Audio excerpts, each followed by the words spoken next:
اللهم صل على محمد عدد ما يحبه ويرضى اللهم صل على محمد عدد ما ذكره الذاكرون وعدد ما غفل عن ذكره الغافلون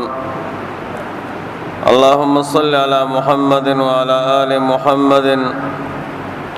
كما صليت على إبراهيم وعلى آل إبراهيم إنك حميد مجيد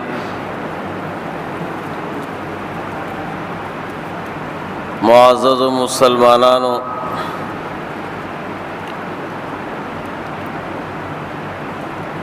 اللہ جل جلالہ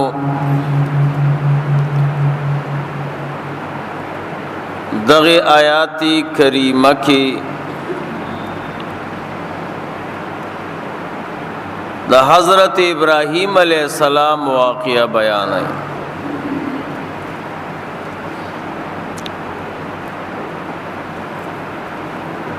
ابراہیم علیہ السلام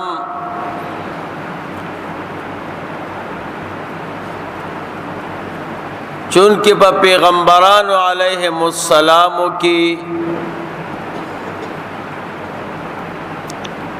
یو اعلی مقام لري،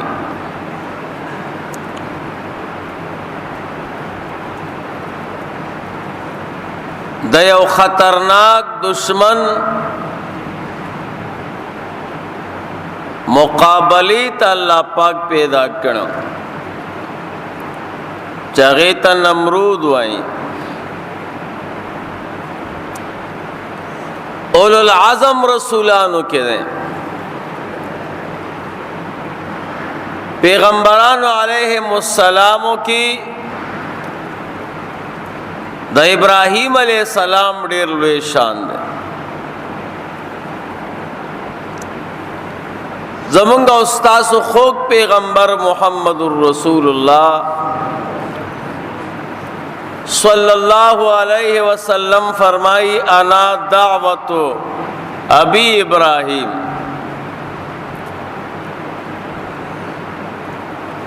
زد خپل پلار د ابراہیم علیہ السلام دعایم۔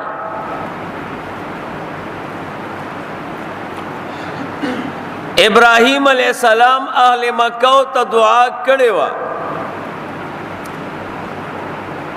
ربنا وابعث فیہم رسولا منہم،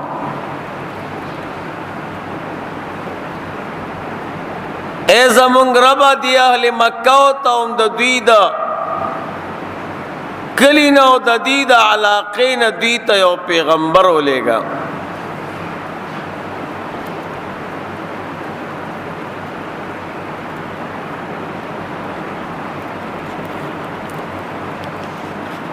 اغا دعا اللہ پاک قبول کرے وا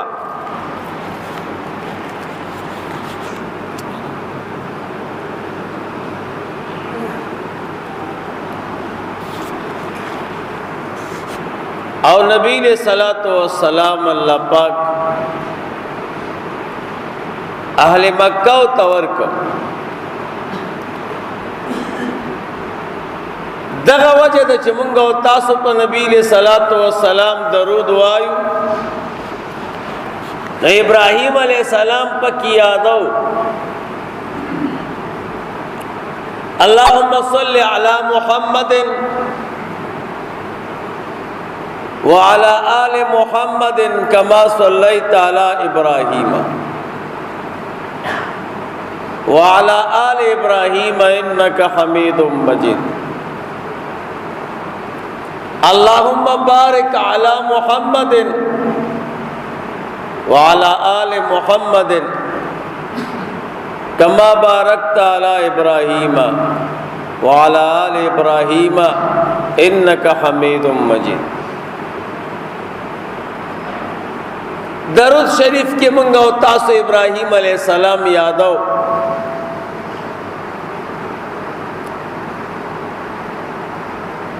بیادی درود شریف کے ابراہیم علیہ السلام والی شریک دے او دا کم تشبیح دا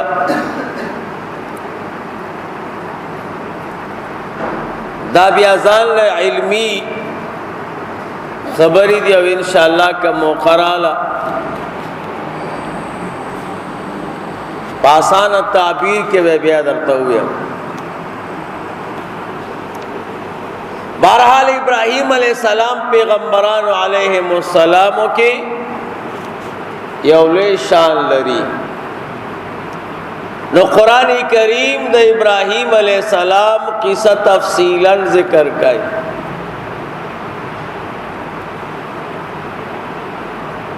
او بیا د ابراہیم علیہ السلام پا واقعہ کی اغٹکی اللہ پاک را لی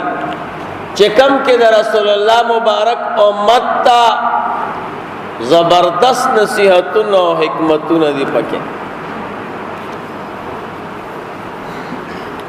علماء دا تاریخ وائی جدا حضرت نوح علیہ السلام درے بچو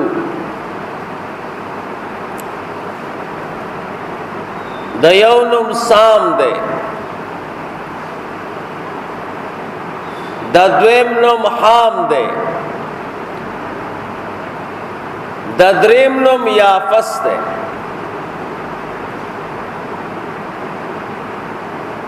دا اللہ تقسیمو نبوت و پیغمبری اللہ پاک سام لور کڑا پیغمبران علیہم السلام چو سمر دین و دا سام پا اولاد کے راغلی دی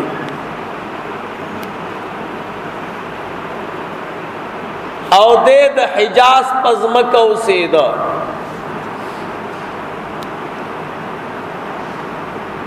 دویم نمبر بچیس حام دیتا اللہ پاک پالوانی و طاقت ورکا قوت ورکڑے دے و دی مغرب کے اسے دا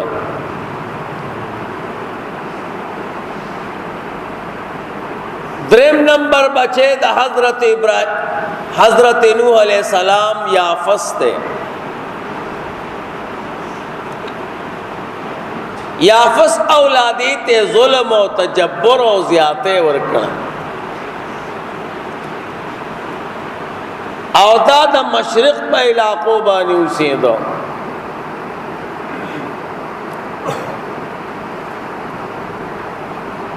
نو علماء وائی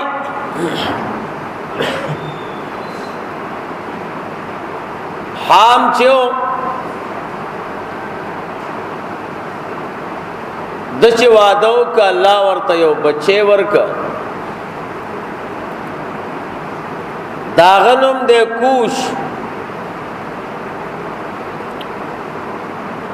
کوش یو زبردست پالوانو د خپل زمانے طاقتور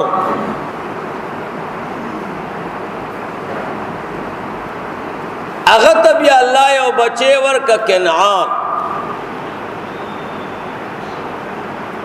دیم دیر طاقتور و پالوانو د زمانے چا د مقابلہ نشکولے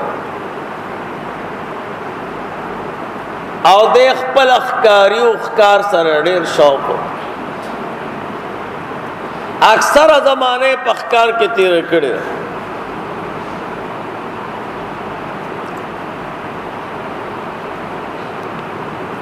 کنعان چو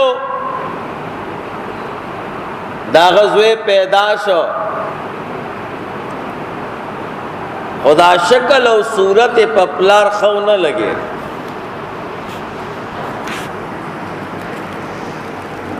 لو خپل بی بی تاوائی خپل زنانہ تاوائی وستاد دی بچی دا شکل خو پا ما خو نہ لگے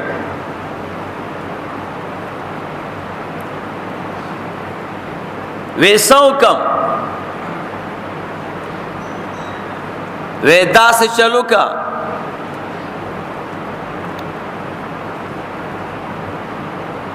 چیائی راوالا او پیو ڈاگا کی پریدا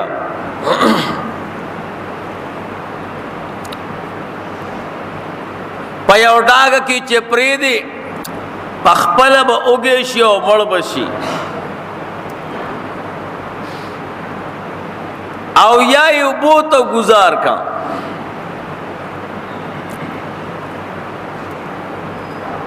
مور خوڑیر مشفق بیام دا بچے راواغستو دے پیو ڈاگا کے پریو زنگل سر نجدے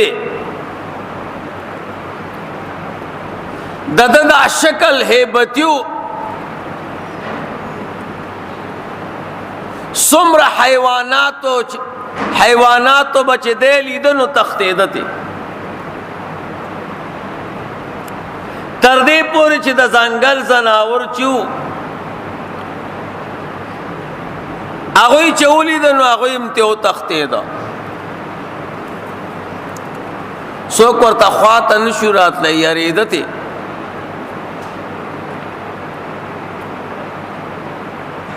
بید مور دا بچے راواغستا چیرا خاون میرا تا دویم طریقم خودلے و پیو صندوق کے بند کا اوبو کی گزار کا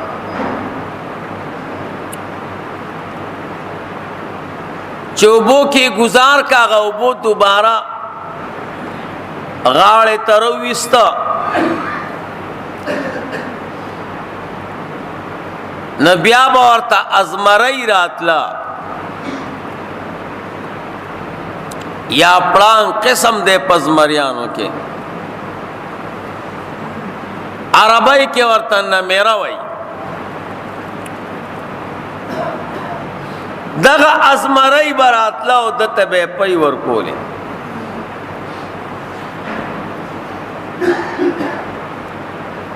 بہر سکے دا اللہ پاک حکمتی کلیوال پہ خبر شو چی دل تماشم پروت تے بکسا کے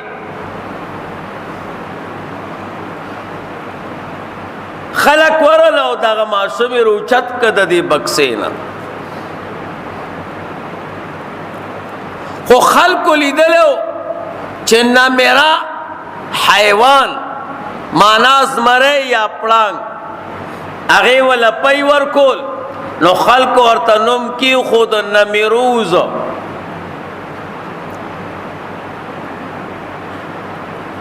زکر چی دا دی تپای دا دی پڑانگ ملو دا دی زمری ملو نبیا دا ازال خلق و پدال بدل کنو نمرود شا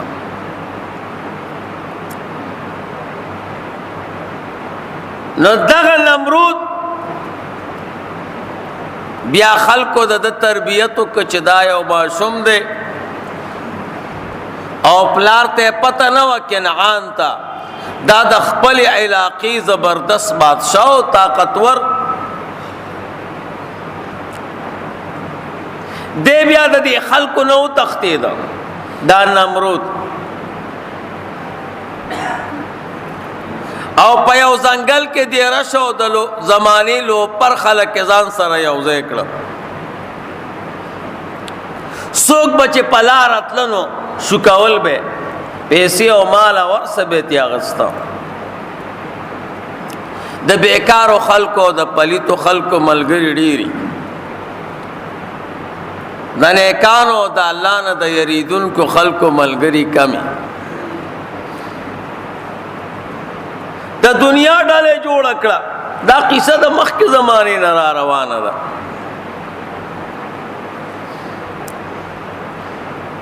یو لوی فوج تیار کو کنعان ته چاوي چیرې دی زنګل سره یو سړی پیدا دی غل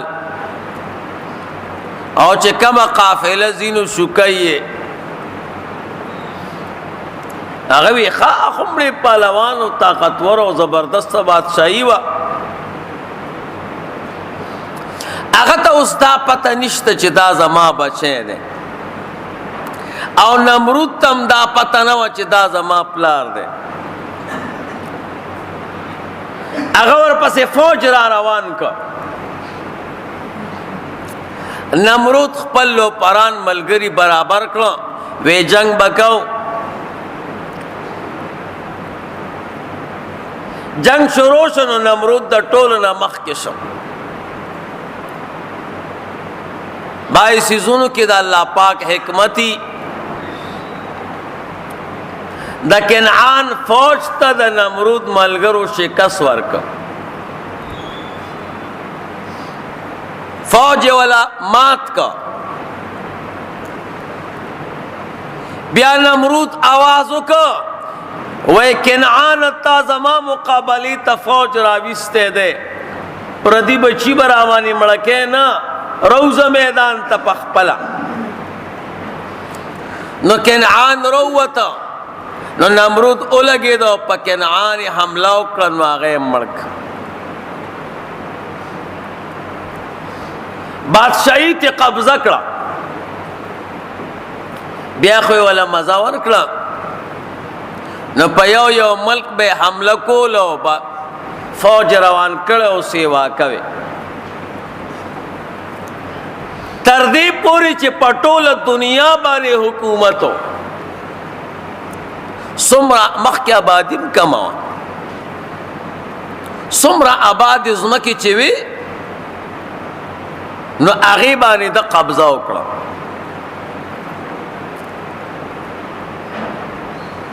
او چې کله دا نفس چپه وواله او خبره شو،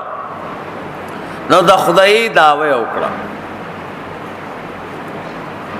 وی زه ستاسو الٰه یم. او بوډ یې ولګاو چې څوک نه نمرود سره ملاقات کوي،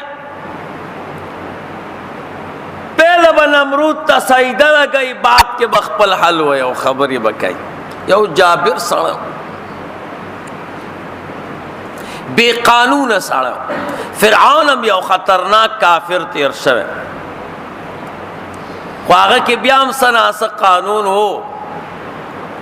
او نمرود بالکل بے قانون سړی و، زناورو. ټول عمر یې ځنګل کې تیر کړی، نو د عقل نه بالکل خلاص. دغه وجه ده چې قرآن کریم کې د فرعون نوم شته او د نمرود نشته. او کالذی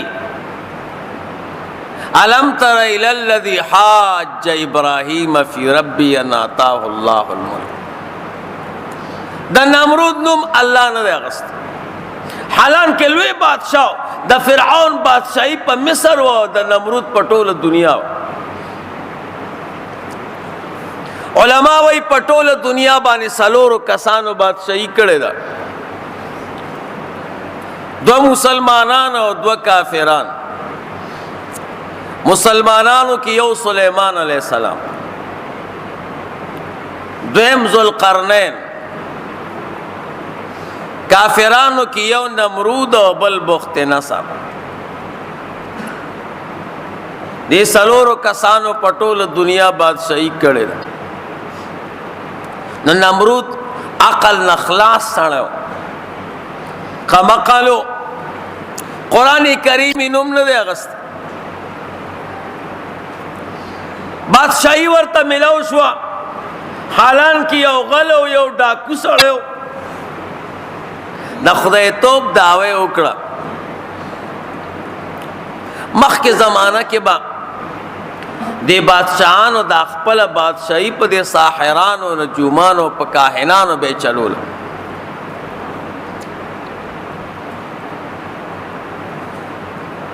نو دوی خو خدایان نه وو، اکثرو بادشاهانو به د خدایي دعوه کول.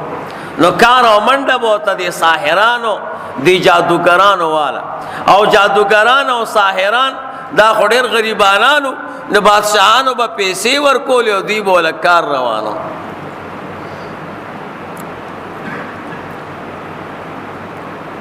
اوس زمونږ او ستاسو دور کې هم چې څوک ډېر تعویضونه ماویزونه کوي، پیسې ورسره کمې.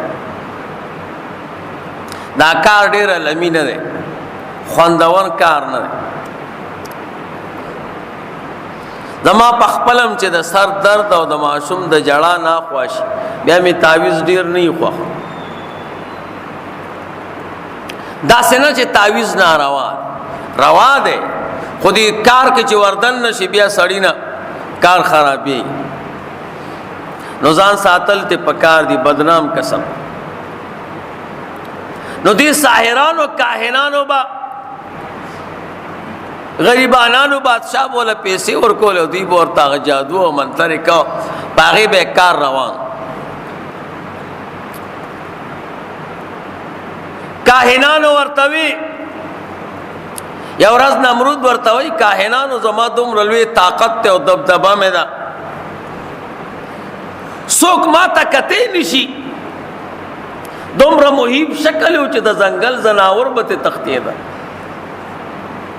نو زما دا بادشاہي به ختم شي ویاو ختم بشي یو معشوم به الله پیدا کوي او داغه په لاس بستا ټوله بادشاہي ختم او ټیم عمران نږدې دی ډېر غافل کېږه هم ما وای نږدې دی وای بالکل اعلان یې وکړ چې څومره نوي ماشومان پیدا دي ټول ووژنئ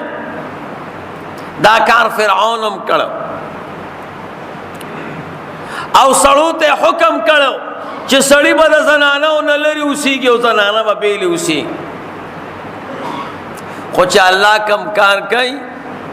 د هغې څوک دفاع نشي کولی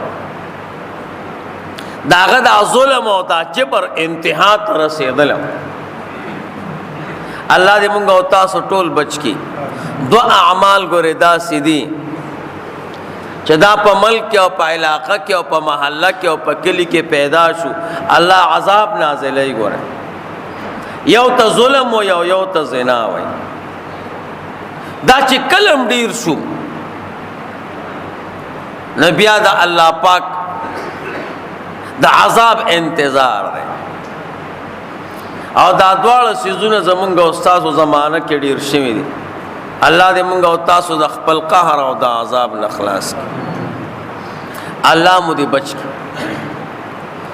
د دم ظلم او زیاته انتها ته رسېدل د یو خصوصي ملګری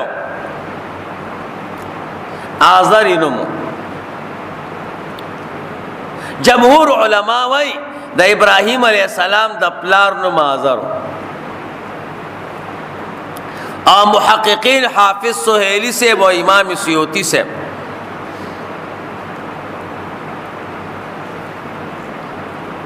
او زما خپلم دا قول خوښ دی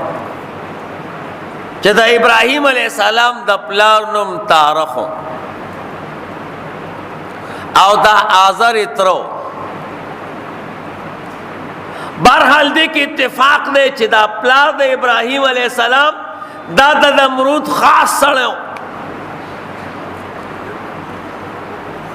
نو سړی خو یې کور ته نه پرېښوده دته یې وی ته زما خاص سړی او تا سره مې خاص تعلق دی نو زه ته لاړ شه نو دې سکان دپاره کړه او الله چې څنګه فیصله کړې داسې وشوه د ابراهیم علیه السلام د پیدا کېدلو ابتدا وشوه کاهنانو ورته وی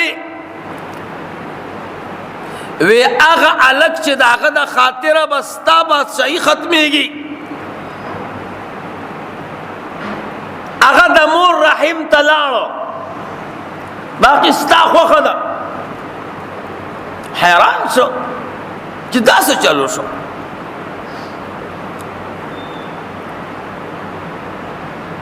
خو چې کله هغه ټیم نږدې شو هغه شپه را نږدې شو د ابراهیم علیه السلام د مور مبارک نوم لیوسا دی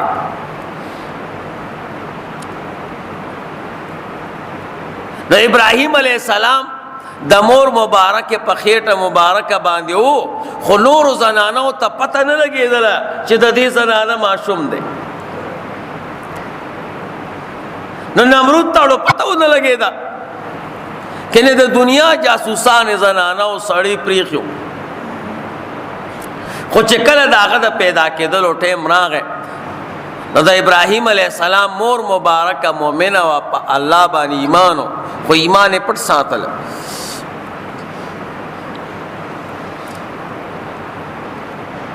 نه په خپل بچي ویرېده یو علاقه ده د دمشق په خاریه کې او هغې ته لاړه هلته یو غار اوس هم علما د تاریخ وایي دمشق کې هغه غار شته غر کې او خلق ورزی او هغه غار سره دعاګانې غواړي او چې څوک هم دعا وغواړي الله پاک قبلای. نیکو مقاماتو کې الله دعا قبلای. ابراہیم علیہ السلام دنیا تراغ دا غر پا غار کی مور مبارک اور پس غر بن کو کاہنانو ورتوی نمرودا وی اغا معصوم چی دا غدا وجل بستا بادشاہی ختمی گی نن دنیا تراغ پیدا شو اغا اور پس کسان واچول چو سو پیدا شوی دی چاہتا پتنو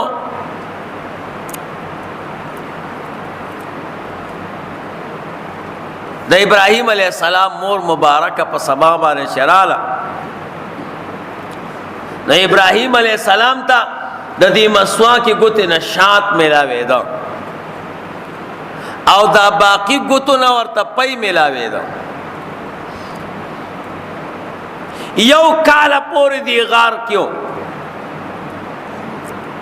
عام معصوم چی یو کال کی لوئی گی نو ابراہیم علیہ السلام با یو میاش کی لوئی دا نو کال کے دولس میاش تیوی نو چپا کال پورا شو نو ابراہیم علیہ السلام دا عام و معصومان پر نسبت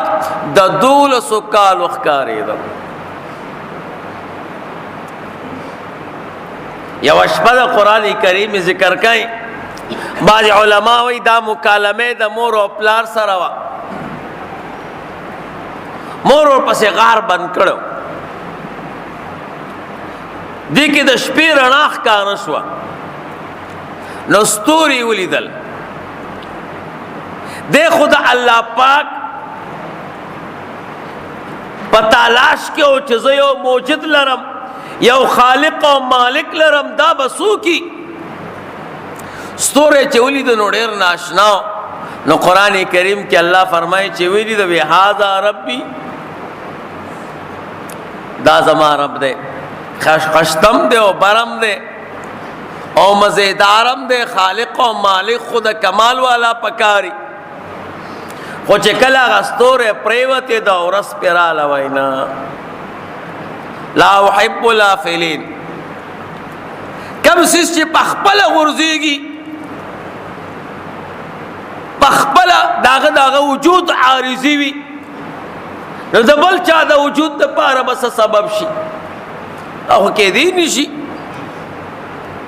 بے پا بل اشپا بانس پوکمئی اولی دا یروی دا زمارا چاگم پریواتی دا وائنا کم سیس چی داغا وجود عارضی دے و پخپل ازان نشی ٹنگول و غرزیں گے نو دا بل دا وجود دا پارا بس سبب سنگا اگرزیں بے انوار اولی دا وی بستا دے دا خلوی دے خوچ اغم پریوتی دا وی چا اللہ ما تا ہدایتو نکی نو کی دیش زدہ زیادی کا ان کو نشم بعض علماوی دے مور و پلار تاوی مور و پلار تاوی زمان رب سوک دے مور ورتاوی زستا رب وستا رب سوک دے وستا پلار او زمان دا پلار رب سوک دے وی نمرود وی دا نمرود رب سوک دے وی خاموش مخ کی مزہ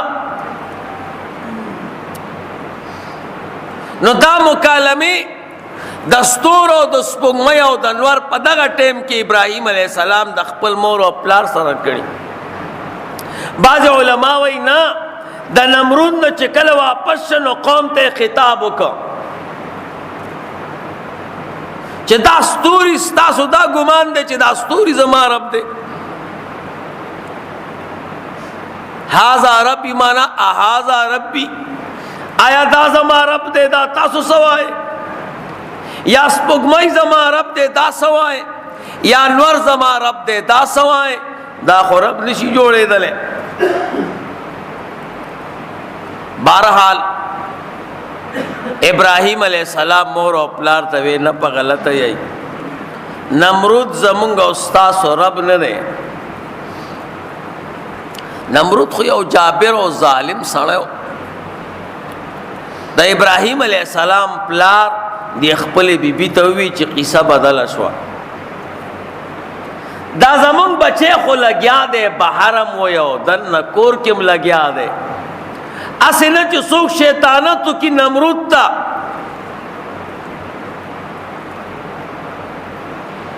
چې د بچے ابراہیم علیہ السلام دا خبرې کوي نو نمرود بیا منګله سزا راکی یریدتی نو مخکې د دینه چې خلق ورته خبر یوسی نو دا ابراہیم علیہ السلام پلار پخپل ورغه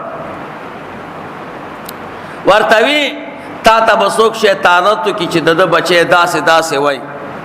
او بیا به مونږ له سزاګانې راکې نو زه درته پیل رالم زما بچی دا خبرې کوي تا یادوي چې دا زما رب نه دی زه به دله راولم او چې څه ورسره کې بس وکړه خو ګورې مونږ ته به څه نه وی نمرود ورته یې ورشه راول ابراهیم علیہ السلام راغې ورته وی ستا رب څوک دی وی زما رب هغه ذات دی چې ما ژوندی کوي او ما مړ کوي وی زه پوه شوم چې څوک ژوندي کول او مړ کول کوي ستا رب دی ویاو وی دا ژوندي کول او مړ کول خو زه کوم وی ته کې ویاو وی ته وکړه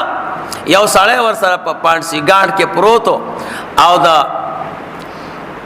پانسۍ فیصله ورته اورولې وه وی ګوره دا مړ دی 100 منټه پس به دا پانسي کېږي هغه یې پرېښو د لارې نه یو بې ګناه سړی رونیوه هغه یې پانسي کړو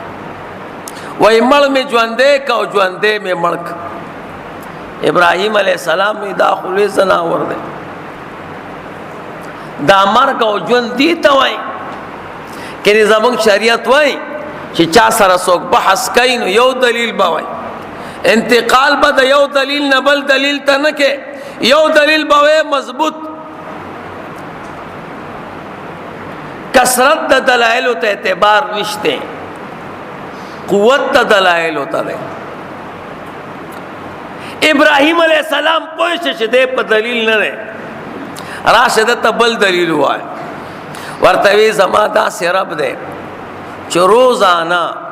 د مشرق نه د انور را رواني مغرب ته بوزي کته یقینا ربي تی د مغرب نه واپس کا مشرق ته بوز نو دې سره خو چل ول نه کېده نو قران کریم کې الله فرمایي فبهت الذي كفر هغه کس حیران شو چې چا کفر کړو چې دا خو زه نشم کولی نن نمرود د ابراهیم علیه السلام مور او پلار ته وی چې ترا ته ډېر ګرانې کړې د تمام مخ سره سزا ورکول علما وایي ابراهیم علیه السلام جرأت چې نمرود ولیده نمرود دومره خطرناک شکل او دومره جابر او ظالم بادشاه د هغه مخکې چا خبره نشو کولی هغه چې د ابراهیم علیه السلام دا جرأت ولیده چې اس روب پہ رانغه نو د په دې زړه کې هیبت راغې د وی کزي اوسم داسې پرېدم نو بی عزت کېږم او کني د سره زما کار نه کېږي زما غټول روب او هیبت او طاقت او تکبر ختم کا ورته وی داسې چلو کا دا بچے بوز او کور کې ورته نصیحت وکړه دې معصوم دې وړو کې دې دې زما د خدای په حقیقت څه پوهیږي چې دا یقینا خدای دې او کنه دې زدا اوس بوزا نمور او پلار ابراهیم علیہ السلام را روان کا او کور کې ورته نصیحت کوي بچیا داسې مکوا داسې مکوا داسې مکوا دوی به بوتان خرصول ورته وی ګوره دا بوت چې دی دا د دشمن مقابله کوي دا بوت سړي ته رزق ورکوي هغه ورته دا هیڅ شی نشي کولی خپله جوړوي د کاڼو نه قمقلو او هغې ته خدایان وایي یو خیسته بوتی جوړ کوي دا خو بازار ته یوسه او بازار کې خرڅه نور مقصد نو چې د ابراهیم علیه السلام د دې بوتا خدایانو سره مینه پیدا شي وی ښه چې د کور نه بار کو پړې ورته دی بوت دی خپکه واچو او را روانه کا وی داسې خدای علی چې ضرر بدل ترسه او نقصان نه واخر دعوانا ان الحمد لله رب العالمین سنت کوي صدق رسوله النبي الكريم الأمين وقال الله تبارك وتعالى في شان حبيبه إن الله وملائكته يصلون على النبي يا أيها الذين آمنوا صلوا عليه وسلموا تسليما اللهم صل على محمد وعلى آل محمد كما صليت على إبراهيم وعلى آل إبراهيم إنك حميد مجيد اللهم صل على محمد عدد ما ذكره الذاكرون وعدد ما غفل عن ذكره الغافلون اللهم صل على محمد وعلى آل محمد كما صليت على إبراهيم وعلى آل إبراهيم إنك حميد مجيد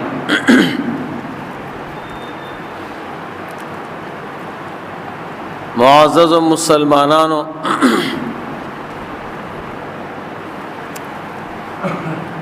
ما تاسو ته د حضرت ابراهیم علیه السلام واقعا شروع کړي وا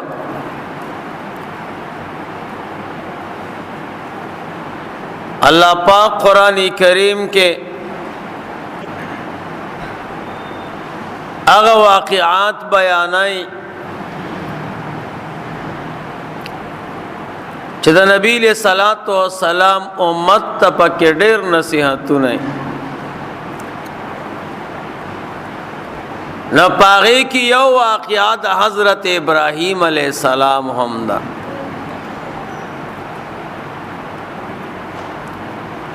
او قرآن کریم د قصو کتاب نه ده د حکمتونو د احکام کتاب ده نو قرآن کریم مفصل قصہ نہ کئی لگ لگ ٹکی تیرالی او بیا د رسول اللہ مبارک د امت علماء مفسرین لگی دلی اگا پورا واقعی خپل کتابونو کی ذکر کرنے نو حضرت ابراہیم علیہ السلام پلار ورتوی یاتر ورتوی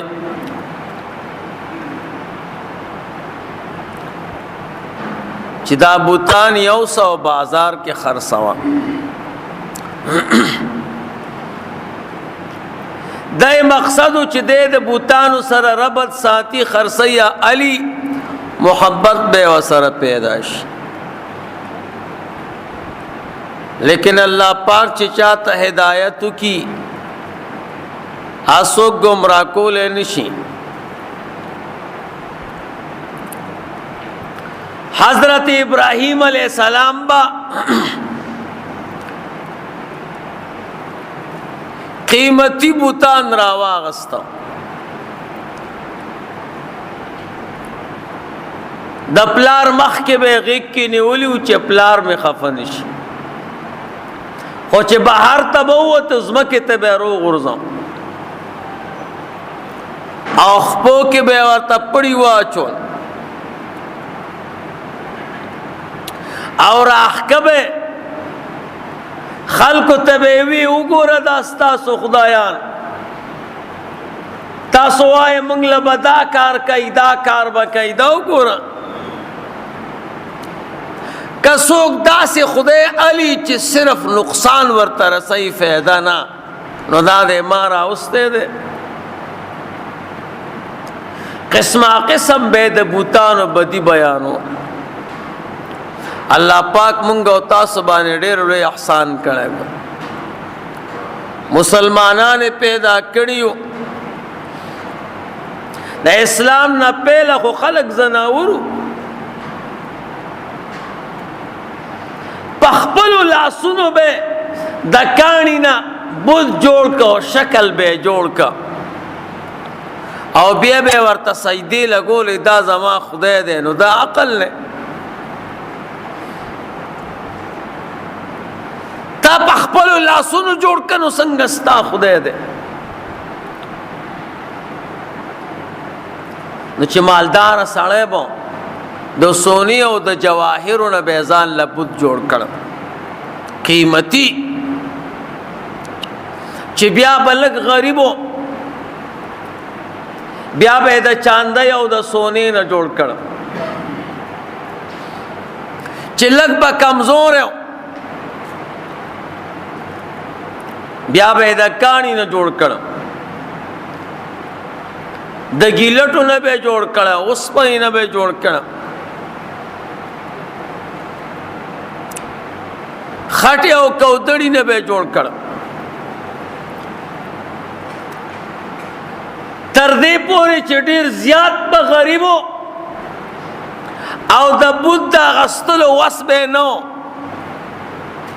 نو روټۍ وړونه به ځان له جوړ کړ الحمدلله چې الله پاک مسلمانانو کو روټۍ نه به ځان ته خدای جوړ کړ او په سفر به وته ویاسم سفر کې روټۍ موټۍ پکاري که تاسو ته یاد وي نو مخکې زمانه کې به خلکو ځان سره سفر د پاره روټۍ وړي اوس خو سفرونه آسان شو الله پاک فضل وکړو گاڑی رو وتا او جازونه رو مخکې به چې چا سفر کو نو مور خو ډېره مشفقه وي نو مور به ورته خوږه روټۍ پخه کړه روټۍ به ورته پیو کې او په ګوړه کې وړه واغږله او بیا به ورته بسکټ غوندې شکل کې څیزونه جوړ کړه په لاره کې به یې خوړه دوی به ځان ته هغه روټۍ نه خدای جوړ کړه شکل د بت شکل به یې جوړ کړه په لاره کې به یې مزل کو سجدې به یې ورته کولې او ښکلولې به یې دا زمونږ خدای دی چې بیا به کله اوږې شه نو بیا به یې وخوړه وی بل به جوړ کړو نو دا عقل دی څو خپل خدای خوري اسلام مونږ او تاسو ته عقل نصیب کا هوښیار یې کړو د کعبې مبارک نه بربند طوافونه کول جامې به بالکل نه وې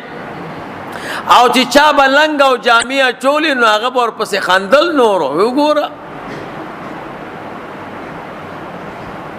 دا د مولا بچی راغلی او سترونه کوي مونږ او تاسو پښتانم چې څوک په خپل کور والا ستر کوي بل وایي دا شیخ راغلی سترونو والا داسې مسئلې مخکې وې ابراهیم علیه السلام ورته وفرمیل یقه مقلانو دې ته خدای وایي دا ګوره ما د خپې نه رانیولې او راکاږم دا دې ما ته څه ووایي که نه خلکو باندې به ډېره بده لګېده خو دا د داسې سړي بچی و چې د نمرود خاص سړی و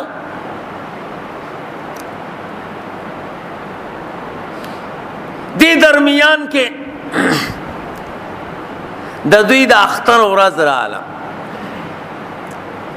د میلې ورځ راغله د دوی قانون دا وختي به میلې ته وته قسمه قسم ښایسته خوراکونه به یې تیار کړه او په خپلو عبادت خانو کې بوتان ایښي نو هغه خوراکونه به اول دی خپل بوتانو ته کېښود وی چې دوی ته اول خوراک وکړي نو بیا به وروستو موږ خوراک کوو نو برکتي به شي دا د برکت ګورې کافران هم قایل دا شیطان نه دی دا ډېر مکار دی او فریبي دی ده به داسې چلو که چې هغه کافرانو به دي بوتانو ته دا خوراکونه کېښود نو دا شیطان به راغی ده به له خوراک وکړه ځای به یې کنډم کړ نو چې هغوی به راله چې او خو خوراک خو یې ترې کړی دی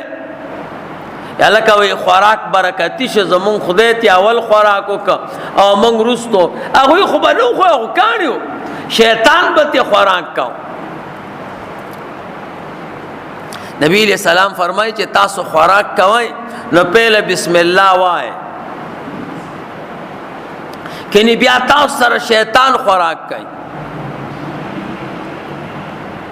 نو اکثر مونږ او تاسو چې میلمانه راشو یا کور کې خوراک کو روټۍ کله کمیږي او کله ترکاری کمیږي او یو کس ورشه روټۍ راوړه ورشه ترکاری راوړه دا ولې کمیږي دا مونږ او تاسو بسم الله نه وایو دا د حضور د امت خصوصیت دی ګوره چې طعام الواحد یکفی الاثنین د یو کس خوراک دو کسانو لکار کوي دا د حضور د امت خصوصیت ته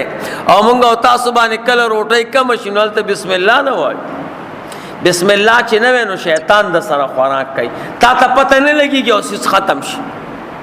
او چې بسم الله ووایې نو شیطان وتښتي او حضور وایي که مخکې د نه بسم الله ایره شوه نو منځ کې ووایه نو شیطان چې کم سیس خوړلي هغه دوباره الټی کړي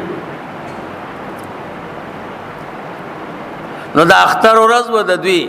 خوراکونه تیار کړه او خپلو خدایانو ته یې کېښود وایي موږ به میلې ته لاړ شو هلته به چکرې مکرې ولګو چې واپس راشو نو زمونږ خدایانو به د دې خوراک نه خوراک کړی نو بیا به یې موږ وخورو نو موږ ته برکت میلو شي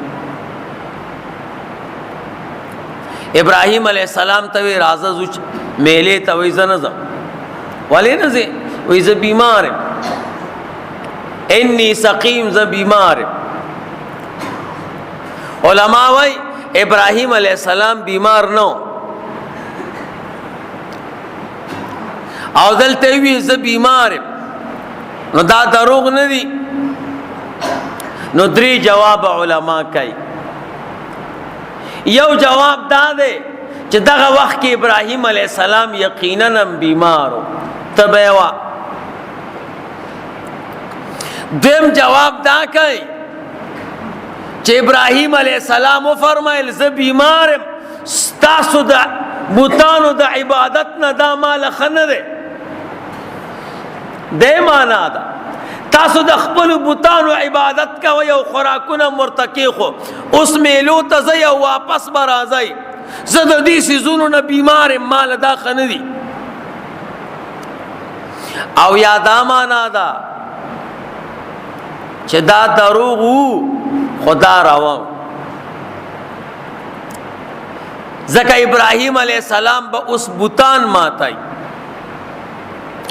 چې سړی دروغ د دې دپاره وایي چې حلال سیز پې ځان ته حلال کی نو دا دروغ هم حلال دي څوک چې دروغ وایي خو څه دپاره به یې وایي که نه یو خو مونږ او تاسو یاسې بې تپوسه دروغ وایو گپ شپ کې راشو نو دروغ وایو دا حرام دی ګورې بغیر ضرورته دروغ څنګه وی دې دپاره دروغ وایي چې گپ شپ لګوم خلک وخاندي او وایي چې لکه ناشنا کار یې کړی منځ کې دروغ وایي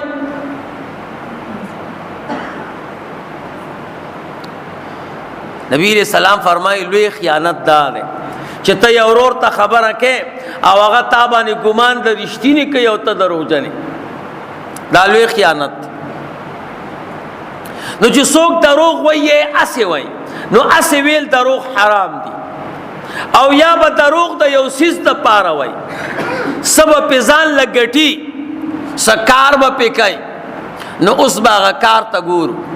که هغه کار حلالو نو دروغ حلال دی که هغه کار حرامو نو دروغ حرام دی که هغه کار حلالو خو بغیر دروغه کېده او تا بیا هم دروغ وي نو دا بغیر ضرورته دروغ دی نو دا حرام دی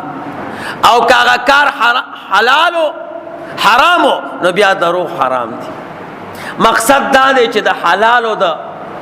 حل د پاره دروغ ویلم حلال دي، خو د حرام او د حلالولو د پاره دروغ ویل حرام دي. یا بی ضرورت وي، دا خو ضرورتو د اصلاح پنیت وي. زمونږ علما وایي دریو مقاماتو کې دروغ ویل روا دي. یو چې کله دې څوک وجني او تا ته وایي دروغ ووایه کنې مړ کوم دی،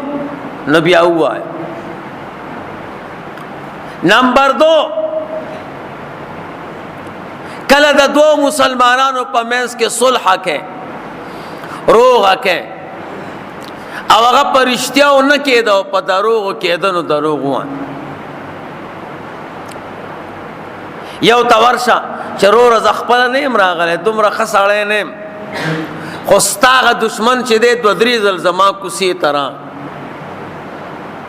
او وی چې د سره زما ورورولي وه، اوس هم زړه خفه شوی دی، زه نشم ورتلی، ته زما د طرف نه ورشه ورته ووایه چې هغه معافي غواړي او راځه روغه را سره وکړه. نو هغه به زړه خوشحاله شي چې هلکه ګوره سړی رولیږه. نو که ده درته کنځلې منځلې وکړې نو دی بل ته ورشه چې رور هغه رالیږلی، نو په دې دروغو سره به د هغوی د زړونو په منځ کې ربط پیدا شي. 3 نمبر خپلې بیبي ته دروغ ویل. زنانو کې د خبرو ماده ډېره ده، ډېرې خبرې کوي، نو چې ته ورته د راز خبره وکړې نو هغه هم خلکو ته کوي،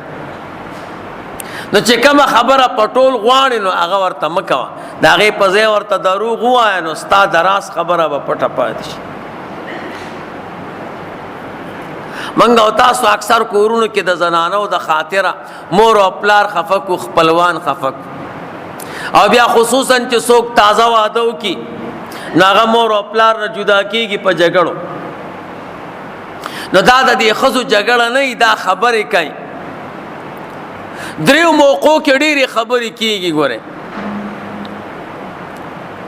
3 موقعو کې خبرې ډېرې کېږي. نمبر 1 چې جګړه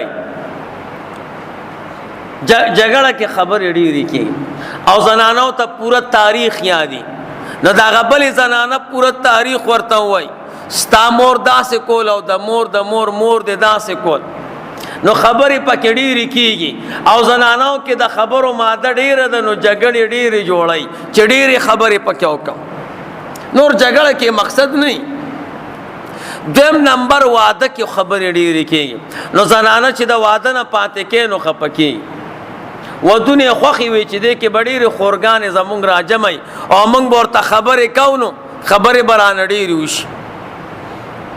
3 نمبر مړی کې خبرې ډېرې کېږي، ډېرې زنانه راجمع شي نو خبرې ډېرې وکړي او په جړا کې هم خبرې کوي، نو زنانو په جګړو به نه خفه کېږئ، دا د خبرو کولو موقع ځان لګوري.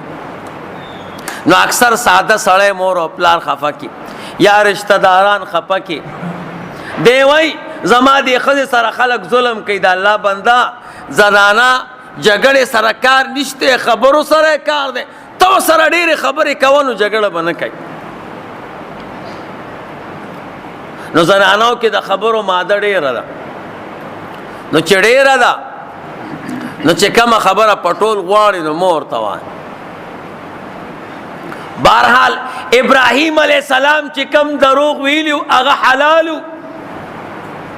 حلال کار پې کو، بوتان یې ماتول.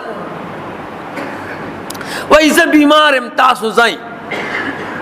هغوی ورته وی صحیح ده ځه. لاړو ابراهیم علیه السلام پاتې شه، یو زبردست تبر یې وکته او راله هغه کمرې ته د دوی عبادت خانې ته، قیمتي لوی بوتان لګیا دي او مخې ته ورته ترکاریان ایښي دي. ابراهیم علیه السلام وله راغی، ما لکم لا تاکلون، ولې نه خورئ؟ خورئ که نه؟ تاسو خوسې ګورئ، دې دومره قیمتي خوراک ته وګوره او ستاسو خاموشۍ ته وګوره، خوراک کوئ که نه؟ نو بوتانو خو غږ نه شو کولی. وایي ما لکم لا تنطقون، دا خبرې ولې نه کوئ؟ چې خوراک نشي کولی ماړه یې نو خبرې خو کوئ که نه؟ وی صبر وکئ. تبر راواغسته او ورته وینیو. غیرتی پیغمبرو کې دا ګران کار دی. ګوره هغه ټول بوتان ولا مات کړه، ریزه ریزه، او یو غټ بوت پکې و، قیمتي جواهر پکې لګېدلی او سونی او چاندي. هغه ته سونه وی ته د دوی مشر تا به پرېږده، او هغه تبرې ولا دې سټ کې واچو. زویرا بشي ته بیا حال ورته ووې. هغوی چې د میلې نه واپس راغله چې خوراکونه به زمون خدایانو کړي او برکتي شوي به چې وی کته هغه ریزه ریزه پراته ډېر زیات خفه شو. دا کار به چا کړی؟ خبره نمرود ته ورسېده، خلک را جمع کړه دا کار چا کړی؟ یاره وایي دلته یو هلک د ابراهیم ورته وایي. دغه وخت کې د ابراهیم علیه السلام عمر مبارک 19 کاله. وایي ابراهیم ورته وایي او هغه همیشه زمونږ د خدایانو پسې خبرې کوي او د دې عیبونه بیانوي، کیدای شي دا کار ومغه کړی. وایي ری ولی ابراهیم علیه السلام یې راوست، ورته وایي دا کار تا کړی؟ هغه ورته وی او ما کړی، خو تپوس خو دې مشر نه وکړي که نه؟ بل فعله، علما وقف کوي او ما کړی دی. کبیرهم هذا، لوی بت پکې دا دی، فاسألوه، تپوس ته وکړئ که نه؟ یا ورته ابراهیم علیه السلام ووی د دې لوی نه تپوس وکړئ چې چا کړی دی؟ هغوی ورته وی ګوره تا ته ښه پته ده چې بوتان موږ له جواب نشي راکولی او خبرې نشو کولی، نو ته ولې موږ په دې مجبورې چې تپوس دې وکړئ؟ ورته وی چې څوک درته جواب نشي درکولی، خبرې نشي کولی، د ځان نه دشمن نشي لرې کولی، هغه ته خدای وایي. یو زبردست تقریر ورته وکړه، ورته وی یا د الله بندگانو د الله عبادت وکړئ، دا تاسو څه په بلا وخته یې دې پسې نښتي یئ. نمرود وی کوټه کې بند کړئ، کمره کې بند کړه، او خلک یې روغوخته او قچر. وی شابه لرګي را جمع کوئ، داسې سزا به ابراهیم علیه السلام ته ورکو چې رستنی او مخکنی خلک ته عبرت والی چې بیا څوک زمون خدایانو ته څه ونه وایي، او شابه د خپلو خدایانو امداد وکوي او بدل بتیالو. لګیا شو 3 میاشتې په قچرو باندې لرګي را جمع کړ. بهر یو ډاګه وه، یو کلی او د کلي سره خواته یو ډاګه وه، دا کلي نوم دی غوطه. په هغې کې 3 میاشتې لرګي را جمع کړ. دومره قمقلو یو کس ته وګوره او دا دومره اور ته، او ګوګړ یې راوړه، 4 طرف نه هغه لرګو ته اور واچو. هغې به داسې لمبې والې چې د دمشق ښار ته د هغې تو او لوګي ورسېد. یو لوی لوی غرغنډې به یې والې، هغې ته څوک نږدې نشو ورتلی. نمرود ورغی تماشې ته چې اور برابر دی که نه، چې داسې ور نږدې شه نو د هغې نه یو سکروټه راوالوته او د ده په جامو ولګېده. د نمرود ټولې جامې وسوځولې او نمرود بچ شو. علما وایي دا ولې؟ دا الله نمرود ته ښوده چې ټولې جامې مې درته وسوځولې او ته مې بچ کړې. څه معنا ده؟ زه چې اراده ونه لرم نو دا اور اثر نشي کولی. تا زه د دنیا په اور سوځوم نه، تا به زه د جهنم په اور سوځوم. صرف جامع میں درتا اس وزولے. نمرود وی الکا کار برابر شدا خودر خطرناک اور دے. ابراہیم علیہ السلام را وستنو آگا ورطا سوک نجدی نشو ورطلے وی دی سر بسکو ابراہیم علیہ السلام بسنگ دے اور کی غرزاؤں. نو شیطان والا راغ ہے دا یو مشر جرگمار دا یو مشر پہ حیثیت ورطوی ولی خفائیں یروی دا اورم بلکڑے دے و دا زمونگ دا بوتانو دشمن دا ابراہیم دا پکی غرزو خو منگ لچل نرازی وی دا خو آسان دا لوی لوی لرگی روڑی اوچت دا ٹولو نا او پاغی کی ٹال واچوئی دا صورت ٹال وائے کنا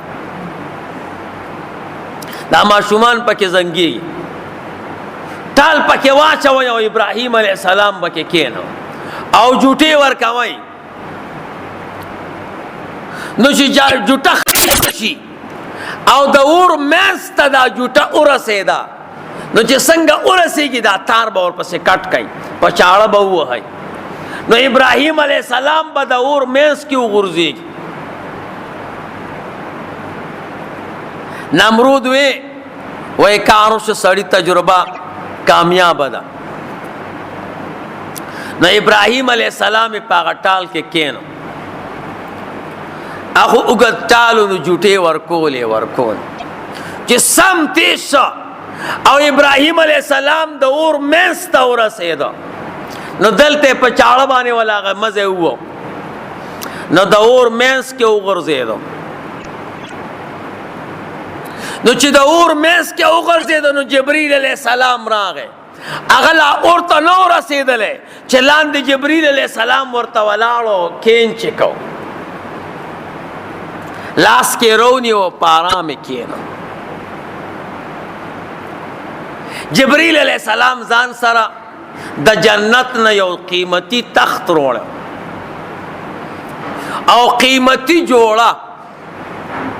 اگے ورواغستا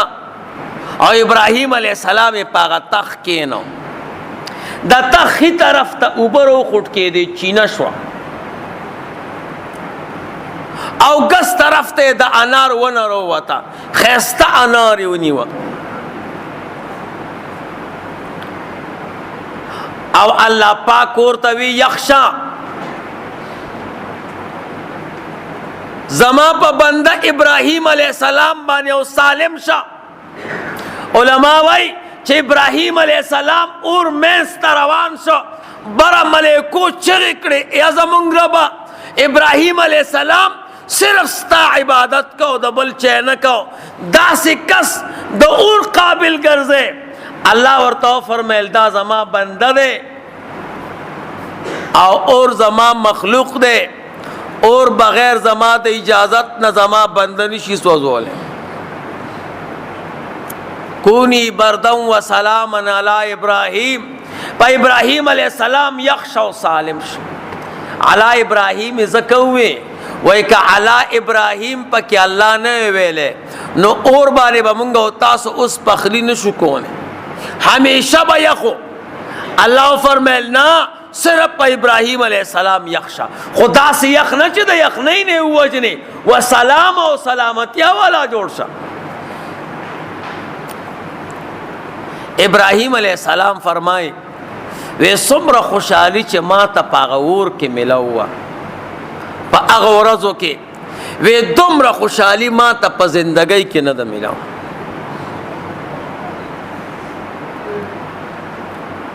میکائیل علیہ السلام راغے اور ابراہیم علیہ السلام تا دیور کے کیناست ورتوی یا ابراہیم ما تا اجازتو کا ما تا اللہ پاک دا دی بارانونو مشری را کرے دا زو پا دے اور بانے بارانو کم یخ بشی مر بے کم اگوے نا تا تزما ضرورت نشتے جبریل علیہ السلام را گئے وے سیب سے ضرورت وے اس اما الیک فلا تا تزما ضرورت نشتے او الله نه چې زه سوال کوم نو الله زما په حال باندې خبردار دی د دې نه چې زه د الله نه سوال کوم. بس د الله بنده چې سره سره کوي دا کمال یقین دی او کمال عقیده ده. ګوره خو د دې خبرې دا مقصد نه دی ګوره چې مونږ او تاسو سو کور کیا چې یو سړی راته وایي هلکه که څه خدمتي نو زه به دې بچ کم ته وی نه.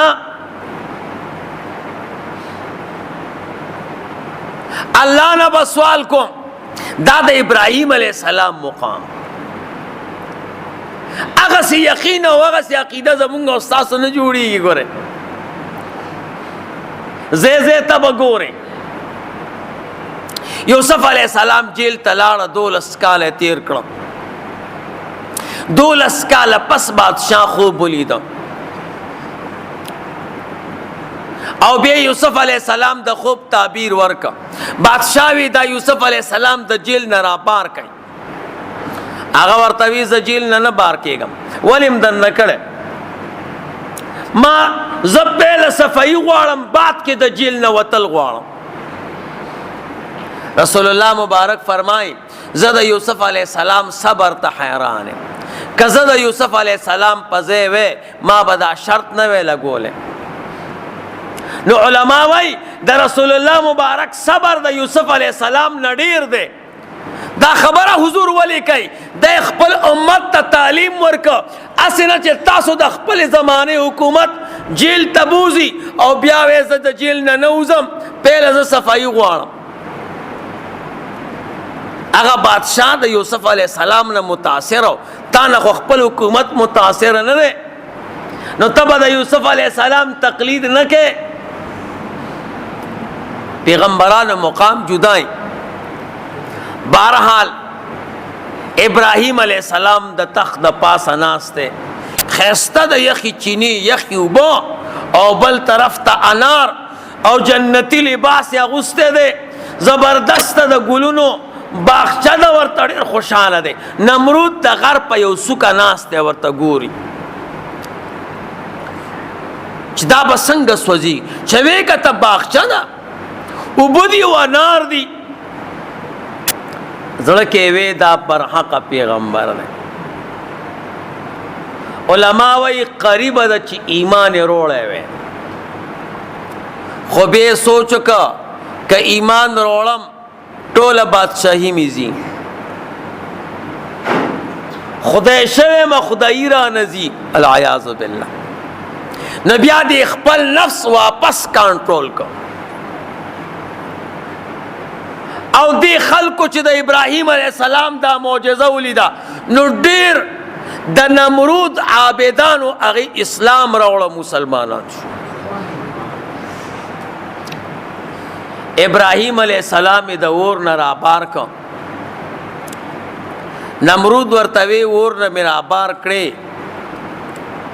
خودل تب نور نه ساره تمنګ باندې ټوله بادشاہي ختمه شابه د دې کلی نه وزه. نو داغه د تر لور و حضرت سارا رضی الله تعالی عنها اغیم ایمان راوړ او راری لوط علیہ السلام اغم ایمان راوړ. دا دواړه وسره شو روان شو. یو علاقه دا غي ته حوران وای. حوران کلی تلاړ تجارت یو کو الله پاک ورته ډیر مال ورکا د کپڑے تجارت یو دا د کپڑے تجارت ډیرو پیغمبرانو کړي زمونږ استاد رسول الله مبارکم کړي. سو د کپڑے تجارت کوي الله ورته ګټه ډیر ورکړي. امام اعظم ابو حنیفه رحمه الله کړي لوی علماء کړي کپڑے تجارت یو کو مالدار شو. الله پاک ورته فرمایل ابراهیم دا د تر لور د سره د حضرت سارا سره نکاح وکا دې ته الله ډېر لوی حسن ورکړ هغه سره نکاح وکړه. نبی ابراهیم علیه السلام یې چیرې مصر ته ځم نو مصر ته را روان شو. چا ورته وی د مصر یو بادشاه دی ډېر مردار او پلید، هغه چې چا سره ښایسته ښځه وویني نو په زور تې الي او ځان لی ښځه کوي. او سارا رضی الله تعالی عنها خو ډېره ښایسته وه، نو ابراهیم علیه السلام ورته د لرګي نه صندوق جوړ کړ او په هغه صندوق کې دننه بنده کړه. نو چې کله مصر ته نږدې شو نو بهر پولیس یې ودرولي او دی ورته ویلي چې چېرته م ښځه لیدله او ښایسته وه مال یې راولی. نو د دې مسافرو تالاشي به یې کوله او سامان به یې کته چې ابراهیم علیه السلام رسېده، وی دې صندوق کې څه دي؟ هغه ورته وی صندوق دی نو بس. وی نه زه خو یې ګورم، هغوی سره خو حکومت و دبدبه ورسره وه. ابراهیم علیه السلام پرېښوده نه، خو د حکومت سره او د عام سړي شرط کې ابراهیم علیه السلام یې ونیو، بل پولیس راغی او صندوق یې کولاو. چې وی کته حضرت سارا رضی الله تعالی عنها پکې ده، داسې حسن الله ورکړی دی چې دوی ورته حیران شو. هغه ټول صندوق یې یوړه د مصر بادشاه ته. واخر دعوانا ان الحمد لله رب العالمین. سنت کوئ.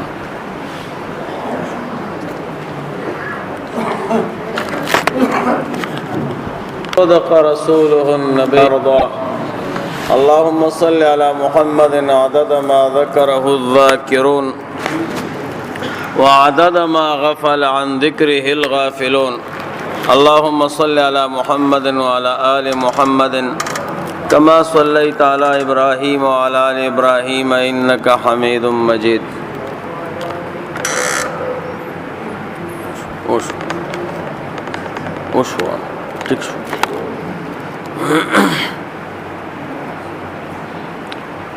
معزز مسلمانانو،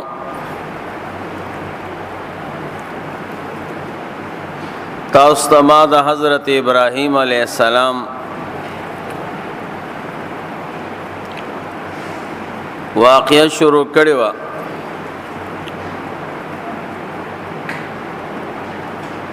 د حضرت ابراهیم علیه السلام په واقعه کې دا قید و جهان امتیانو ته بشمار نصیحتون و حکم و اسرارو او د ابراهیم علیہ السلام تعلق و نسبت د نبی علیہ الصلوۃ والسلام د امت سره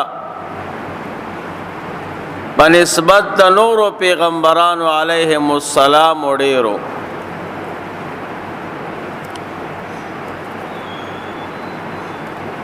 نو حضرت ابراهیم علیہ السلام سره د رسول الله مبارکم ډېر مینه وه او حضور به فرمایل زه د خپل پلار د ابراهیم علیہ السلام دعایم او د حضرت عیسی علیہ السلام زیرم.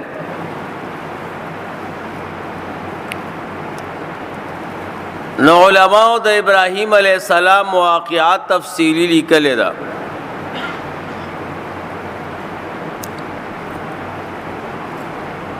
علماء د تاریخ وی ابراهیم علیہ السلام چې کله د مصر په علاقه تیریدو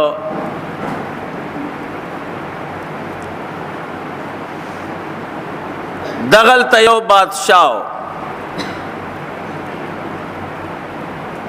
داغنم توتیسو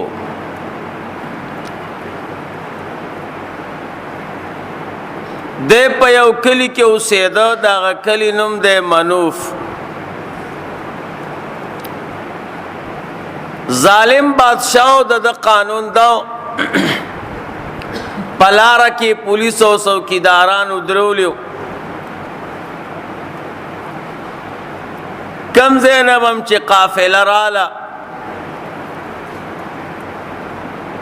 دی څوکیدارانو به قافله لټوله. چرته به ښایسته زنانه پکې وه هغه به دی بادشاہ ته راوړل او په زور به وسره نکاح کول. ابراهیم علیہ السلام هم را روان دی، نو پلار کې څوکیداران پولیس ولاړ دي.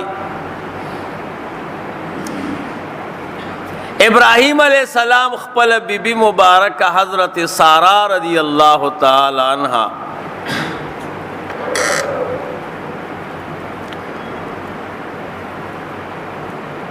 دا په یو صندوق کې بند کړی و. ابراهیم علیہ السلام ته چاویلو دلته ظالم بادشاہ دې زرانه چې ویني بے پزور د خلکو نه علی.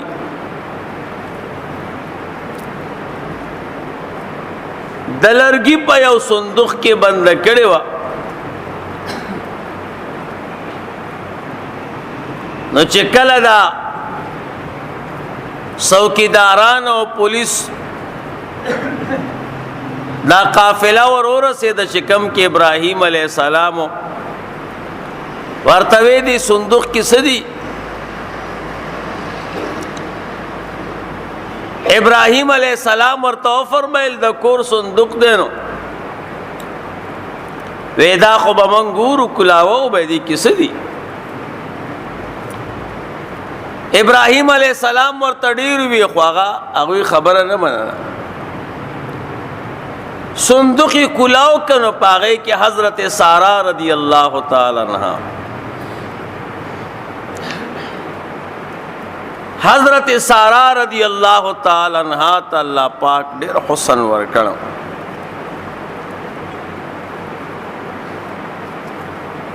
هغه چې د حضرت سارا رضی اللہ تعالی عنہا حسن ولید ودا خو بخا مخا بادشاہ ته بوزو انعام بمرا کی.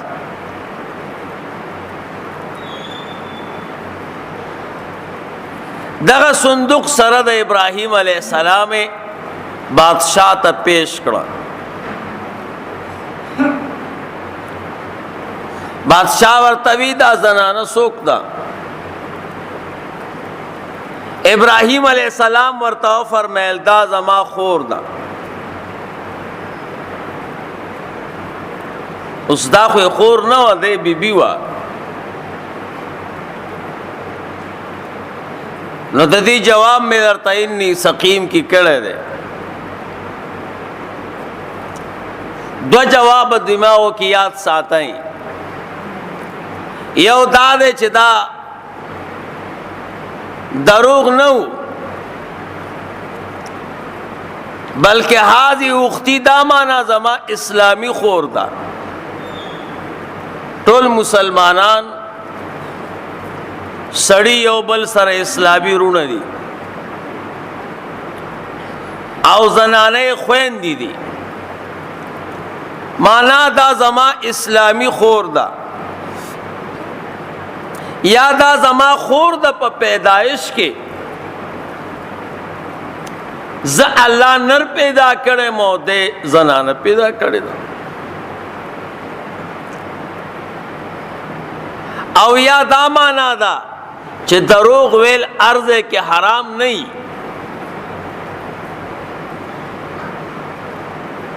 ما تاسو ته وی دروغ چې سو کوئی نو سبب په حاصلې کنه سکار به پکې یا به اسوي که اسوي نو حرام دي اتفاقا او که سکار پکې نو هغه کار ته بګورو هغه کار حلال دی که حرام. که هغه کار حرامو دروغ حرام، که هغه کار حلالو دروغ حلال.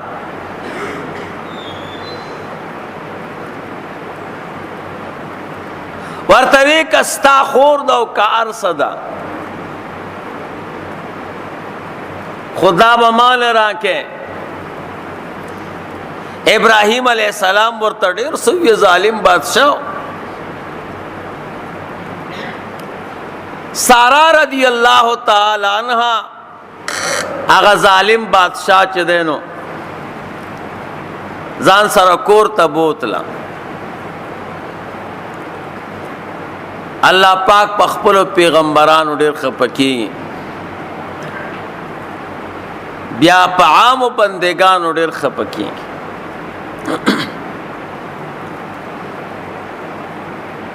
عام مسلمانان بیا علماء اولیاء بزرگان پیغمبران ډېر غیرتیان دي. الله دې مونږ او تاسو ته غیرت نصیب کړي. انسانیت کې هم دا یو غیرت پاتې دی او هغې باندې د هغې کنډر هم شروع دی. خلکو نه ورو ورو غیرت ځي. الله دې زمونږ او ستاسو حیا او پرده وساتي. ابراهیم علیه السلام ډېر غیرتی و.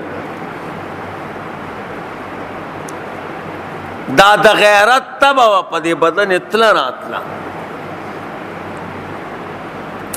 الله ورته وفرمیل مه خفه کېږه. قسم دې زه کله دې تاریخ ته وګورم د پیغمبرانو علیهم السلام او د صحابه د زندګۍ یوه لمحه ډېره قیمتي و. په هغې کې ناشنا څیزونه میلاوېده. دا ګوره ښکاره نقصان دی،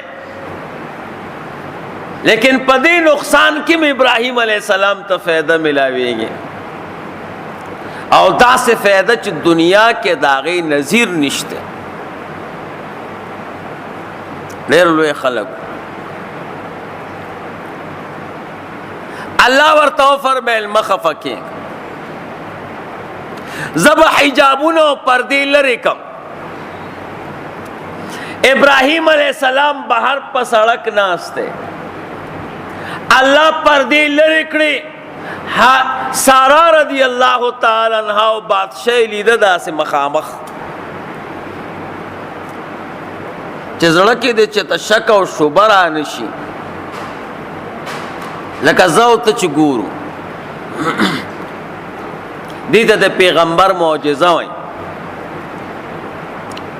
د اولیاء بزرگان کله کله د غیب خبرې کوي. نو زمونږ ملګري وایي د غیب علم الله سره دی، نو هغه د غیبونه خبرې نه کوي. هغه د غیبونه خبرې نه وي، هغه ته الله پاک پردې لري کي. مو تا ته غیب ښکاري، هغه ته نه ښکاري. یو بزرگ ته چا ووي ته د غیبو خبرې کې او د غیب علم خو الله سره دی. هغه ورته وی بچی زه د غیبو نه خبرې نه کوم. زه چې کم څیز ووینم نو د هغې نه خبرې کوم، خو چې اوس الله تاسو ته نه ښایي نو زما ګناه خو نه ده. ورته وی وګورئ فلاني ځای ته لاړ شئ، په فلاني ځای کې یو بوټی دی او هغې د پاسه چینجی دی. د هغه چینجي اراده دا ده چې لاندې راکوز شي، خو هغه پاڼه چې ده نو دومره کمزورې ده چې راکوزېږي نو هغه پاڼه ورسره واپس راماته شي، دی بیا رستو شي، پاڼه اوچته شي. غریب هم دې تکلیف کې لګیا دی. خو ما ته ښکاري ګوره د غیبو خبرې نه کوم. هغوی چې ورله یقینا همدقسې معامله وه. یو شاعر وایي رجال لهم سر مع الله صادق فلا انت من ذاك القبيل ولا انا نحوم على الدنيا ونبغي تزهدا فلا انت معدود هناك ولا انا. داسې خلک شته چې د هغوی رازونه الله سره صادق دي. یاروره ته هغوی باندې اعتراض مه کوه. هغه خلکو کې نه ته شمېرې او نه زه شمېرم. من ټوله ورځ دنیا پسې ګرځو، الله نه یادو. نو نیکانو بزرگانو د قبیلې نه ته یو نه زه یم. اولیاو د بزرگانو موږ او تاسو د دې نعمت نه فایده وانغسته. په دې برته بیا انشاءالله یو ورځ بحث وکړم. اولیاء بزرگان سبل اسلام ورسره نه دی، دا زمونږ او ستاسو اسلام دی ورسره. پیغمبرانو علیهم السلام سره بل اسلام نو دقه اسلام خو هغوی ولا زړه کې ځای ورکړ رسول الله سونو کې ځای ورکړ زړه چې راته سووي بس هغه کوو اسلام کې دی بس وی غورځاو او هغوی به ولا زړه کې ځای ورکړ او دنیا به لاس کې وه خو چې اسلام به سووي غم مه کوه اسم لاس کې د نو به غورځوله دا دومره لوی مقام ورته په دې میلاون نو زمونږ بعضې ملګري تجربه نه لري نو هغه اولیاء او بزرګانو نیکانو پیغمبرانو پسې خبرې کوي الله هم دې د داسې عمل نه وساتي ادب ډېر لوی څیز دی ابراهیم علیه السلام ته الله فرمیل غم مه کوه پردې ترې لرې کړې خلکو ته دیوارونه ښکارېده او بنګله ښکارېده او ابراهیم علیه السلام ته داسې ډاګه ښکارېده بادشاہ او سارا رضی الله تعالی عنها روان دي دی ورته ګوري سارا ته لرې ده او بادشاہ ته اخوا دی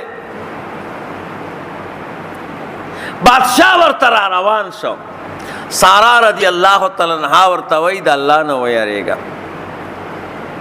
دا خبره مې ابراهیم علیه السلام اوري لکه داسې څوک چې چاته ګوري او هغوی خو کمره کې دي خو بادشاہ ارادې ښه نه وي را روان شو نو خپې لاسونه شل شو د بادشاہ اوچ شو ښځی را پرېوتېده بادشاہ ورته وی دا څه چلو شو وایي ما تا ته ونه وی د الله نه ویریږه وی زه بس ته الله ته ووایم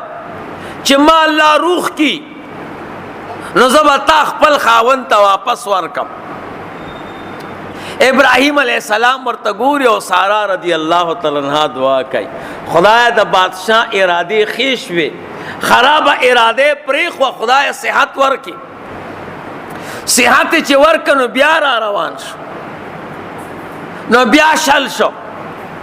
وکرته دا کار وسره وشو په اوم کرت بادشاہ پیش چې دا قصه بدله ده ورته وی دا ځل زما رښتینې توبه ده رښتینې توبه یې ویسته الله بادشاہ ته بیا صحت ورکړه دا ټوله قصه ابراهیم علیه السلام ګوري داسې مخامخ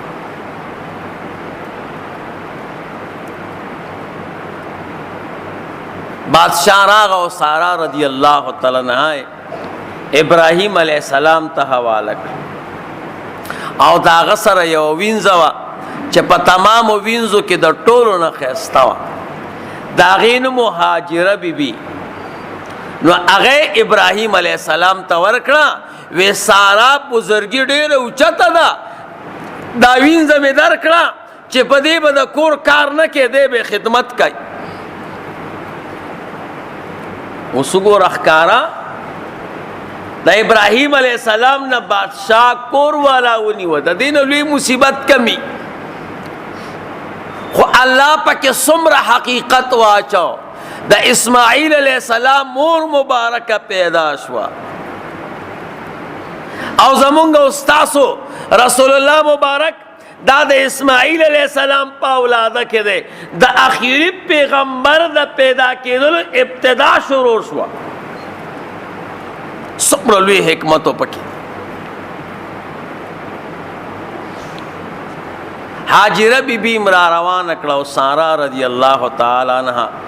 رسول الله ابراهیم علیه السلام حاجرې بیبي سره نکاح وکړه چې د دې کلي نه بهر راووته یو بل کلی دی هغې ته وادي السبع وایي هغه وادي السبع ته لاړه هلته ابراهیم علیه السلام باندې الله ډېر لوی فضل وکړه ډېر زیات مالدار شو علماء لیکلي دي 12,000 د ګډانو د ګډو کنډکونه د ابراهیم علیه السلام په دې کلي کې 12,000 کنډکونه رمی، او د هر کنډک او د رمی سره یو سپیو، او هغه سپي د پاسه ابراهیم علیه السلام د ریخمو زینه چولو، او بیا په غاړه کې ورته د سونې یو پټۍ چولې وه، او نور مالونه د دنیا، ډېر مالدار. علما وایي ابراهیم علیه السلام غوندې غني پیغمبر بل نه تیر شه. ځان له به روټۍ نه خوړه، مونږ او تاسو سره خو چې پیسې راشي کار هم خراب شي. ځان له به روټۍ نه خوړه، 3 ورځې او 4 ورځې به اوږې او چې میلمه به نه و راغلی. علما د تاریخ وایي 1 میل او 2 میله به مزل کو د میلمه لپاره چې چېرته میلمه وګوري او راشي د سره روټۍ وخوري.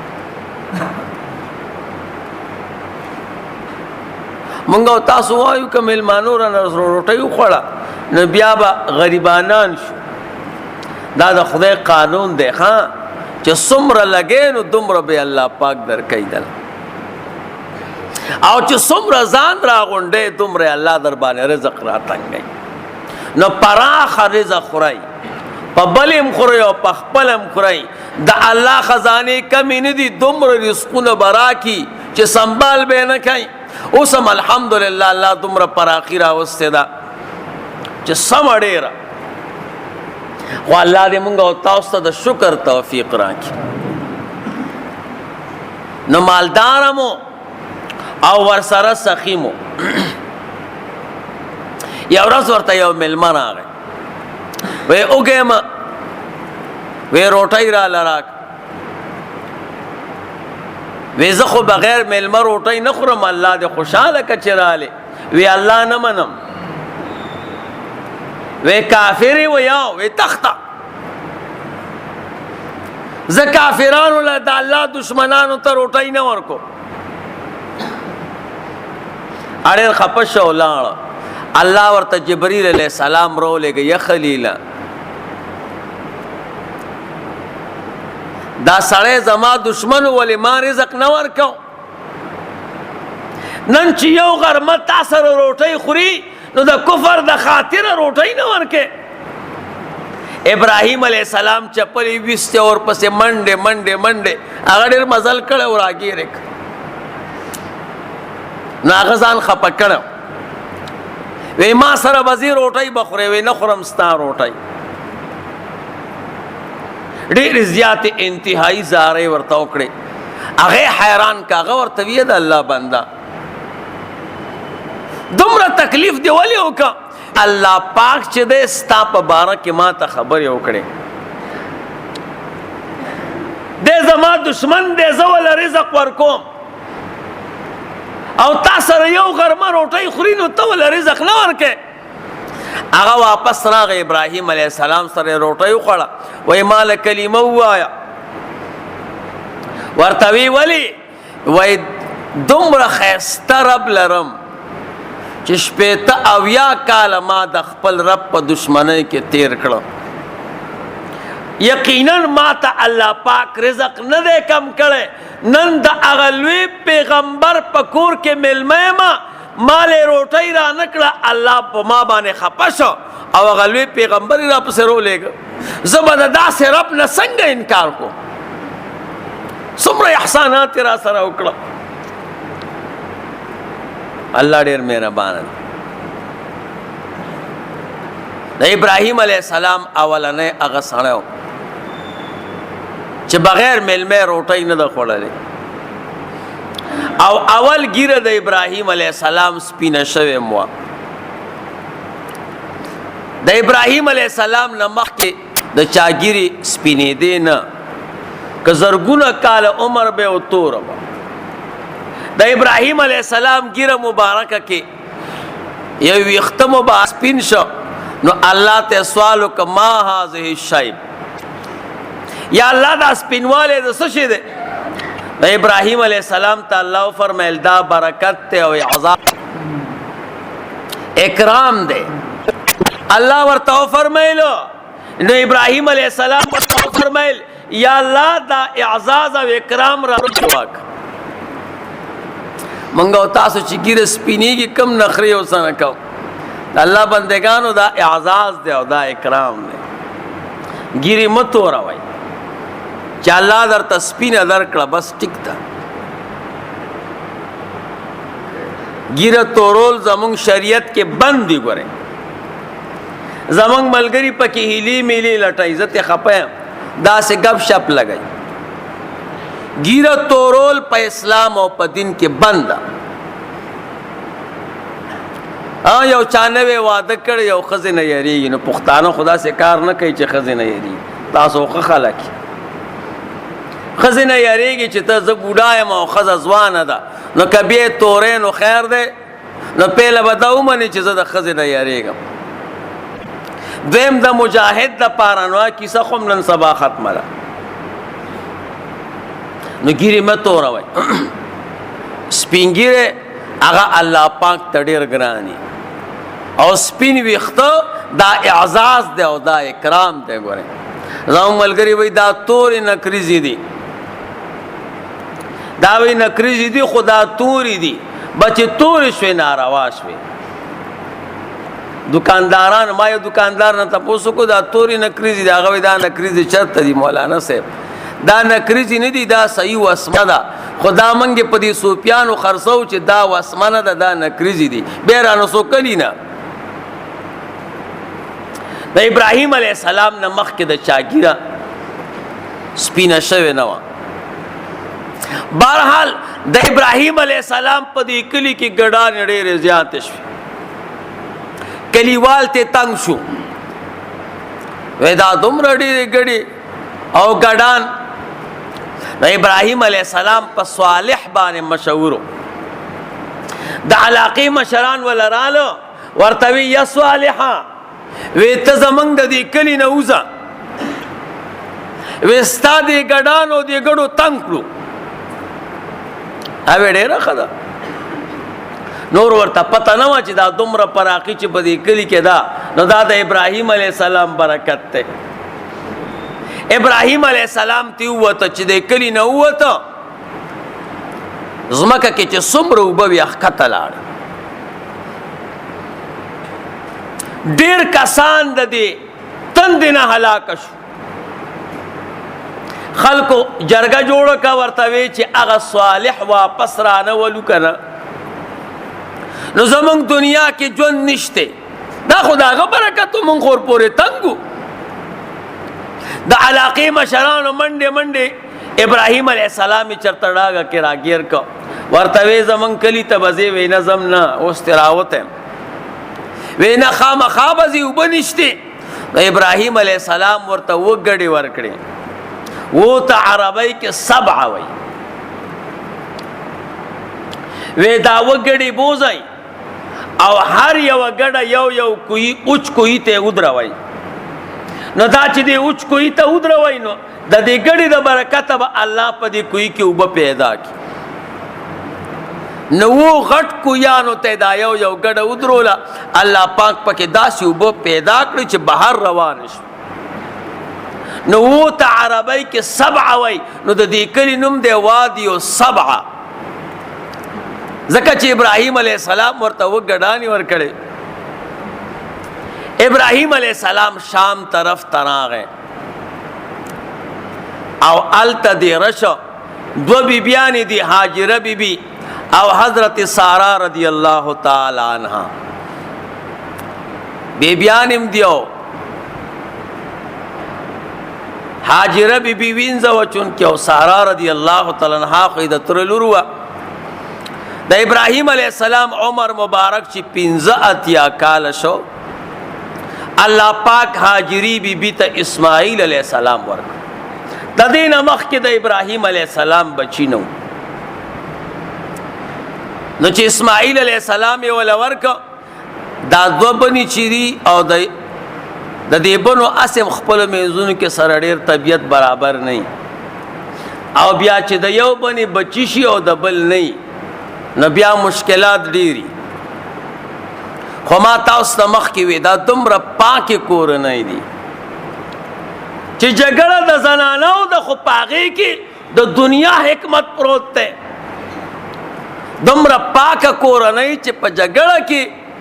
الله پاک بیا څه کوي او د رسول الله مبارک امت ته د الله بندگانو ته څه ملاویږي. نو د هاجری بی بی او د سارا رضی الله تعالی عنها تلخ کلامی رااله او جګړه رااله. سارا رضی الله تعالی عنها قسم وخوړ وای هاجری بی بی دا ځل دې نه معاف کو وی ترسو پورې چې ما تانا اندامونه کټکړی نه هغه وخت پورې دې نه پرېږدم. غصه کې سړی خبره تیزه کوي چې کله غصه قلاره شوه زړه کې وي چې دا خو تا قسم خوړلی دی او دا خو موږ کور کې زنانه یو ځای ژوند تېرو نو زه به هاجري بیبي سره داسې کار کوم چې د هغې نه ما اندامونه کټ کوم. جبریل علیہ السلام راغی ابراهیم علیہ السلام ته وفرمیل ستا دو بیبیانو خپلو منځونو کې جګړه کړې ده ورشه د دوی روغه وکړه. ابراهیم علیہ السلام وفرمیل څنګه روغه وکړم؟ سارا قسم خوړلی دی چې هاجري بیبي نه به اندام پرې کوم. الله ورته وفرمیل چې سارا رضی الله تعالی عنها ته ووایه چې د هاجري بیبي غوږ د سورې کې نو هغه به پکې والی واچي نو قسم کې به حانسم نشي او د هاجري بیبي حسن او خایس بم نورم سیوا شي. نو دا د غوږونو سورې کېدل د هغه ځای نه را روان دي. بیا خو زنانو ته موقع ملو شو نو پوز یې سوری کړې او اوس پکې پیزوان مچي نو پیزوان بدعت دی او غوږونو کې والی اچول دا سنت دی او هار سنت دی. سارا رضی الله تعالی عنها د هاجري بیبي غوږ سوری کړ خو ابراهیم علیہ السلام ته وی فیصله خو دې راته وکړه خو دا جګړه زما د دې هر وختي دې کور کې به یا زه یم او یا به هاجره بیبي دا ما سره یو ځای نه اوسئ. وره ښکاره جګړه معلومیږي. اوس الله پاک د دې جګړې نه د کعبې مبارک انتخاب کوي. اوس بیت الله شریف جوړوي. څومره پاکې کورنۍ وي. د بلو جګړه ده زنانو جګړه ده. زمونږ او ستاسو زنانه چې جګړه وکړي نو یو بل وژنو د دنیا وراني تیوشي. دا دومره پاکې کورنۍ وي چې اوس به کېږي څه وای هاجره بیبي به ما سره کور کې نه اوسئ. ابراهیم علیہ السلام ورته وایي زه ټیک ته روغه ورسره وکړه نه به اوسم. هاجري بیبي ته وي ځان سره کجوري او ستوان او د خوراک سیزونه راواله زو چرته چکر لګو. په اوښه مبارکه باندې هاجره بیبي او اسماعیل علیہ السلام وړوکې وروڼکې تړه دی راکېنول او را روان شو